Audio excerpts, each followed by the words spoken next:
Arvind, what do you see as some of the biggest challenges, and which are the segments, in terms of industries or, product segments or services that you feel will drive this growth overall when it comes to e-commerce? So I think if I put to see next 2, 3 years and then a bit longer, I think the single biggest opportunity from a merchandise point of view is in packaged food and food services. So if you again, let me drop some data.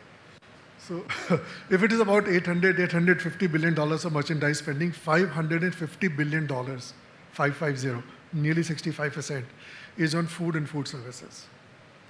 Most of it is in the so-called loose, unorganized, semi-organized segment.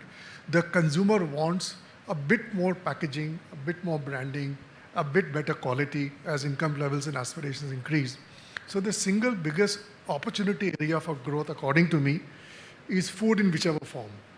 Second one is the category which, of course, Naya is also in there. I think looking good, feeling good, so skin care, personal care, body care, indulgence for self.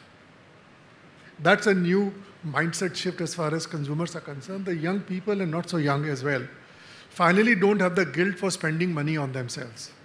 We are used to in this society that spending is not good, consumption is bad, look after your family, your parents, children, blah, blah, blah, whatever else.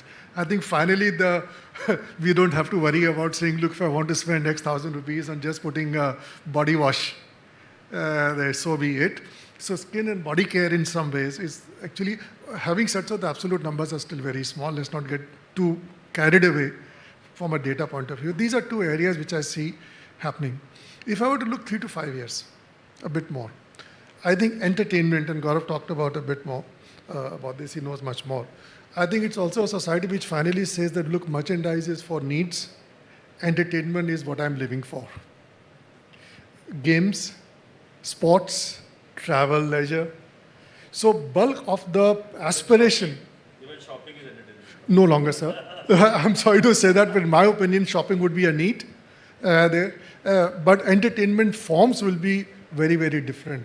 So to me, I would be very closely monitoring which new forms of entertainment which are now catching the fancy of consumers. They will spend disproportionate amount of their time and money on just recreation in some form.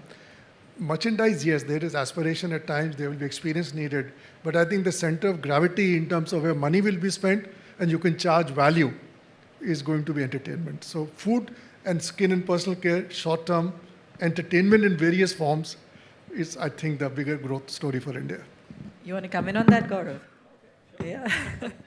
No, I think I agree in some ways on the point. I think of the industry's challenges as slightly differently as the opportunity. And I think from our point of view, in a very fast-growing industry, we, and I can give you some perspective from what Prime Video sees it, we already see consumption from 99% of countries, zip codes, 4,500 towns and cities across the country. So this misnomer that actually paid streaming is only for metros and big cities is completely incorrect. It's already deeply penetrated. However, that comes with us the challenge or the opportunity of having to satisfy that customers' entertainment needs day after day, week after week, with amount of content that engages. So therefore you have to create content and supply content continuously. You drop a season of a show, the show gets over, people want the next season next morning. So it takes time. So obviously at the pace at which we can continue creating and acquiring and curating content is the challenge, but the opportunity to actually sort of satisfy that customer need.